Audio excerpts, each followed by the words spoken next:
Welcome everyone, welcome to another video. Today we're going to discuss the angular momentum that was explained by Bohr atomic model. अक्सर बच्चे confuse हो जाते हैं कि mvr is equal to nh/2 ये किस चीज़ से लिंक है या इसका क्या मतलब है। देखिए याद रखें इसमें कुछ वैल्यूज़ का आपको पता होना चाहिए। You should know some values. m is for mass of electron जो हमें पता है 9.1 × 10⁻³ किलोग्राम्स, नोन है वैल्यू।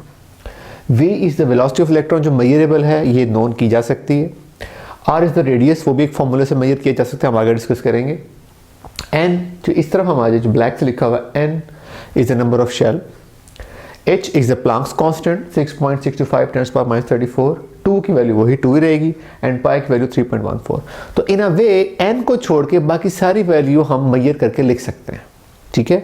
अब इसके फ़ायदा क्या है, ये क्यों इसने या बोहर ने दिया इसका इतना फ़ायदा किया? उसका फ़ायदा ये है कि अगर आप एक्चुअल में एटम को देखें तो एटम इस तरह का नज़र आता है। इस तरह का हम अज्यूम कर लेते हैं कि इसमें पहले दो हैं, ये वाले दो हैं, ये 2 इलेक्ट्रॉन्स ये वाले पड़े हुए हैं, बाकी जो 7 इलेक्ट्रॉन है वैसे पड़े हुए हैं। ये हम अज्यूम करते हैं, हमें एटम एक्चुअल में इस तरह का नज़र आता है, या हम उसको खैर देख तो सकते हैं कुछ। Now we can able to see it by using some scaling tunneling and some advance microscope, but however atom की जब उसकी कंप्यूटर सिमुलेशन भी बनाई जाती है तो वो इस तरह का नज़र आता है, इस तरह का नहीं होता, ठीक है। उसमें कोई ऑर्बिट नहीं होता। तो बोहर ने ये आइडिया दिया था कि आप पता कर सकते हैं कि आपका जो इलेक्ट्रॉन है वो किस शेल में है। अब ये दूसरे में है या तीसरे शेल में, ये इतनी आसानी से पता नहीं किया जा सकता। Using that method we can able to find it out. वो इस तरह से मैं एक मिसाल के तौर पे एक इमेजिनरी कैलकुलेशंस करूंगा इसके लिए। मिसाल के तौर पे इस एलिमेंट का मुझे रेडियस पता है, इस इलेक्ट्रॉन का न्यूक्लियस से कितने फासले पे है। रेडियस हमें पता है, नॉन है।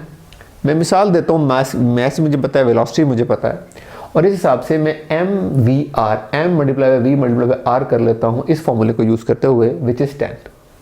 सॉल्व किया, मैथ्स मुझे पता है, वेलोसिटी पता है, रेडियस मैंने निकाल लिया, मेजर किया, तीनों को मल्टीप्लाई किया, आंसर आया 10 मिसाल के तौर पे, ठीक है। ये वाली साइड मुझे पता लग गई। अब मैं ये वाली साइड निकालने लगा हूँ। n का मुझे नहीं पता, h की वैल्यू मुझे पता है, 2 भी पता है, पाई भी पता है। इसको मैंने सॉल्व किया तो आंसर आया मिसाल के तौर पर 5, ठीक है। अब मैं इन दोनों को प्लेस कर रहा हूँ। mvr की जगह 10 लिख दिया और nh/2 की जगह लिख दिया 5, 7 आ गया। n as a dot, n का मुझे नहीं पता था क्या। n को कैलकुलेट किया, 10/5 इज इक्वल टू n का आंसर आया 2। इसका मतलब है कि ये वाला इलेक्ट्रॉन जिसका रेडियस हमें पता है, उसकी बाकी हमें कैलकुलेट किया, उसकी जो है ना वो सेकंड शेल में पाया जाता है। अगर n की वैल्यू आती 1.5 तो वो इलेक्ट्रॉन इस एटम का नहीं है, हाफ शेल में कुछ नहीं होता। इसे कहते हैं इंटीग्रल मल्टीपल। 1 आएगा, 2 आएगा, 5, 6, 7 कुछ भी आ सकता है, पर होल नंबर आएगा रादर देन के पॉइंट या डेसिमल में आंसर आओ। तो ये बेसिकली एंगुलर मोमेंटम का रिक्वायरमेंट यूजेज है जो बोहर ने थी। इट्स वेरी बिग और ये बड़ी एडवांस है। ये नॉर्मल जो है ना अक्सर बुक्स में नहीं मिलती, दैट्स वाई मैंने इसको ज़रा स्ट्रेस देके ज़रा ब्रॉडली बताया। सेकेंडली, इसी बेस पे हम रेडियस की कैलकुलेशंस करते हैं कि रेडियस कैसे कैलकुलेट किया था, जो थोड़ा सा डिफिकल्ट होता है स्टूडेंट्स के लिए। तो मैंने डिफरेंट कलर इस्तेमाल करके इसको एक्सप्लेन करने की कोशिश की है। It's not that big of a deal, थोड़ा सा समझने की कोशिश करेंगे तो you can able to understand it. Now अगर हम रेडियस ऑफ को कैलकुलेट करने की कोशिश करें तो याद रखिए एक एटम है, इसके सेंटर में न्यूक्लियस है जिसमें प्रोटॉन्स हैं positively charge, z atomic number है, r इज द रेडियस, और ये इलेक्ट्रॉन से कोई मास होगा जो हमें पता है 9.1 × 10⁻³ किलोग्राम, और वेलोसिटी इसकी ये डायरेक्शन है। सो ये चीज़ें आपको नॉन होनी चाहिए। आपने रेडियस निकालना है कि यहाँ से कितना दूर है। सो ये हमने रदरफोर्ड में ही पढ़ा था कि फोर्स जो आपकी है सेंट्रीपिटल फोर्स जो इसको इस तरफ घुमा रही है, ये बराबर है इलेक्ट्रोस्टैटिक फोर्स इन दोनों की पॉजिटिव और नेगेटिव अट्रैक्शन के बराबर है। तो centripetal force is equal to force of electrostatic force. Centripetal force का फॉर्मूला होता है mv²/r, और इलेक्ट्रोस्टैटिक फोर्स का फॉर्मूला होता है k is equal to q1/r²। q1 एक पहला चार्ज, q2 दूसरा चार्ज, उनके अट्रैक्शन, r² उनका रेडियस। तो ये मैंने यहाँ से वैल्यूज यहाँ पे लिख ली है। अब मैं इस फॉर्मूले को थोड़ा सा और एलैबोरेट करता हूँ। देखें, आपके पास एक चार्ज है q1 which is the number of proton या पॉजिटिव चार्ज, दूसरा चार्ज है q2 जो है इलेक्ट्रॉन। अब एक न्यूक्लियस में बहुत सारे प्रोटॉन्स होते हैं तो उन सबका चार्ज इकट्ठा होना चाहिए। तो उसके लिए हमने वर्ड यूज़ किया, इन सबका चार्ज सेम है विच इज़ 1.602 × 10⁻19। ये सारे इलेक्ट्रॉन का भी प्रोटॉन का ये चार्ज होता है, सिंबल का बस फर्क होता है। तो मैं उनको ई के तौर पे लेता हूँ कि दोनों का चार्ज ई है, तो Q1 को भी ई लिखूंगा, Q2 को भी मैं ई लिखूंगा, चार्ज सेम है मैथमेटिक्स के लिए। नंबर 2, क्योंकि प्रोटॉन एक नहीं होता, एक से ज़्यादा हो सकते हैं, तो उसके साथ हम लगाते हैं z, नंबर ऑफ प्रोटॉन। अगर 4 हैं तो 4e हो जाए, 4e² हो जाएगा। तो इस तरह इसको पुट करके इस फॉर्मूले को जो इस फॉर्मूले को हम इस फॉर्म में ले आते हैं, K Z is the atomic number, E1 proton, E दूसरा इलेक्ट्रॉन ओवर आर स्क्वायर। तो ये आपस में मल्टीप्लाई हो गया तो हमारे पास आया के is equal to Z E square over r. तो ये हमारे पास एक सिंपल फॉर्मूला हमने इस फॉर्म में बना लिया, ये जो इलेक्ट्रोस्टैटिक फोर्स का था। इसको हम फर्दर आगे देखते हैं। So we are move up to here कि M we square over R जो सेंट्रीपिटल फोर्स थी और के जी ई स्क्वायर ओवर आर जो ये थी आपके पास इलेक्ट्रोस्टैटिक फोर्स थी, इस तरह से लिखी जाती है। अब आगे चलते हैं। आर को फर्दर एलैबोरेट किया गया है, r is equal to 1/4 pi epsilon, इसे एप्सिलॉन कहते हैं। इसका मतलब होता है permittivity constant, vacuum permittivity constant, दोनों पॉजिटिव और नेगेटिव दरमियान जो वैक्यूम है उसकी क्या वैल्यू है, वो वैल्यू भी निकाली गई है, which is 8.84 into 10⁻⁻12 coulomb square पर जूल पर मोल। याद रखिएगा ये वैल्यू बहुत इंपॉर्टेंट है, ये याद करनी है आपने, ठीक है।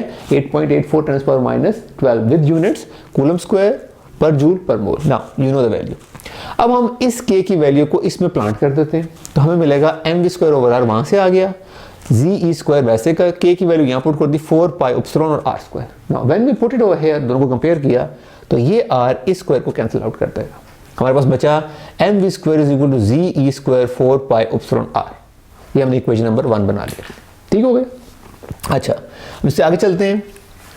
तो अगेन ये वैल्यू दोबारा यहाँ पे लिखी हुई है, m we square is equal to Z square 4 pi epsilon r.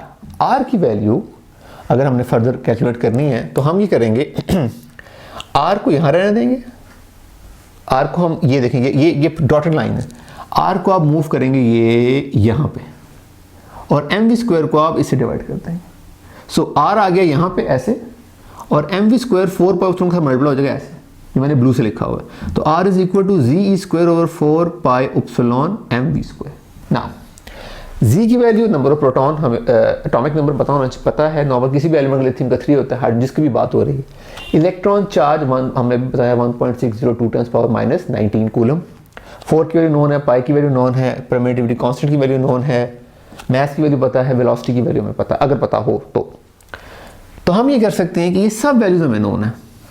ये तो ये जैसे मैं लिखा माइनस जी ई स्क्वायर 4 पाई एप्सिलॉन एम, ये वैल्यू हमें सारी नोन है, ठीक है। तो R is inversely proportional to velocity, ये भी एक फॉर्मूलेशन है, ये पता होना चाहिए आपको। रेडियस जो है वो वेलोसिटी के इनवर्सली प्रोपोर्शनल होता है। जब भी आप किसी चीज़ को बांधते हैं, किसी बॉल को भी किसी चीज़ से बांध के घुमा रहे होते हैं, जितना आपके करीब होगा उतना तेज़ी से मूव कर रहा होता है। इस तरह इसीलिए सन के गिर्द मरकरी तेज़ी से घूमता है और प्लूटो बहुत देर से बहुत टाइम लगाता है पूरे चक्कर लेने में। जितना आप करीब होंगे उतनी आपकी वेलोसिटी जो है वो, जितना रेडियस कम होगा उतनी वेलोसिटी ज़्यादा होगी, या उल्टा कर लें। खैर ये तो एक साइड नोट था, आगे चलते हैं।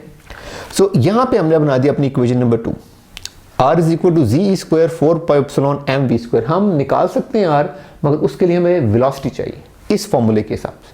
मगर हम ये चाहते हैं कि वेलोसिटी के बगैर कैसे निकाल सकते हैं, वेलोसिटी वैल्यू अगर नहीं पता उसको कोई डेरिवेटिव ड्राइव किया जा सकता तो बिल्कुल किया जा सकता है उसको। अब आ जाए यहाँ पे again angular momentum, m v r is equal to n h over 2 pi हमने पढ़ा था, इसको मैं वापस यहाँ पे लिख रहा हूँ and I derive it for velocity. M को उठा के यहाँ ले गया, आर को उठा के यहाँ ले गया। So v is equal to, v अकेला रह गया, NH 2 पाई, m भी आ गया साथ और r भी आ गया। अब हमारे पास हमारी जो फॉर्मूला था उसमें v स्क्वायर में था, इसका मैं स्क्वायर ले लूंगा। So v square is equal to n square, Planck's constant का स्क्वायर डिवाइड बाय 2 का स्क्वायर 4 होता है, पाई का स्क्वायर पाई स्क्वायर, मास का स्क्वायर m स्क्वायर और r का स्क्वायर r स्क्वायर।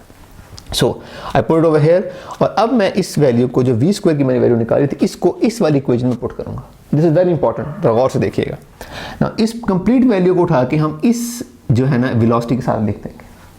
तो देखिए R is equal to Z E square 4 pi epsilon m, ये यहाँ तक आ गया। V की वैल्यू मैंने ब्लैक से लिखी हुई है जो मैंने यहाँ से कैलकुलेट की थी, n square H square over 4 pi m square r square. ये पूरा जो ब्लैक वाला पोर्शन है, फ्रैक्शन का फ्रैक्शन, ये ऊपर की तरफ मूव हो जाएगा जो मैंने ग्रीन से लिखा है। So R is equal to Z E square 4 ऊपर चला गया, पाई ऊपर चला गया, एम स्क्वायर ऊपर चला गया, आर स्क्वायर ऊपर चला गया और बाकी नीचे आ गया 4 pi epsilon m n square H square. अब जो कॉमन थे वो कट गए, 4 नीचे भी था ऊपर भी था वो कट गया, पाई ऊपर भी था नीचे था वो कट गया, एम स्क्वायर जो है वो एम से कट गया और जो है ना बाकी वैसे का वैसे। तो we are left with the equation of R is equal to Z E square m r square divided by epsilon n square and h square. तो अगेन R जो है वो स्क्वायर से कट गया। So we are left with 1 Z E square m r epsilon n square H square. तो R निकालने के लिए ये जो डिनोमिनेटर है इसको मैं उस तरफ लेके जाके न्यूमरेटर में लिखूंगा और R के अलावा बाकी चीज़ों को नीचे लिख दूंगा। So we are left with epsilon N square H square over Z E square M is equal to R. तो इसको हम इस तरह हम रेडियस निकाल सकते हैं, ठीक है ना। अगर आप नोटिस करें तो n की वैल्यू जो है वो हमें नोन नहीं है कि कौन से शेल में है, बाकी सारी वैल्यूज हमें नोन है। अगर हम सबको मल्टीप्लाई करें तो एक वैल्यू आती है 0.529 एंगस्ट्रॉम। वो हम इंशाल्लाह नेक्स्ट लेक्चर में देखेंगे कि किस तरह हम रेडियस को कैलकुलेट कर सकते हैं इन ट्रू मीनिंग्स, और एक दो न्यूमेरिकल्स भी करने की कोशिश करेंगे। Again thank you so much for watching and keep subscribing. और अगर आपको कुछ समझ ना आ रही हो या आपको लगता है कुछ इंप्रूवमेंट करनी है इन वीडियोज़ में, तो we help us, we try to improve it. Thank you so much.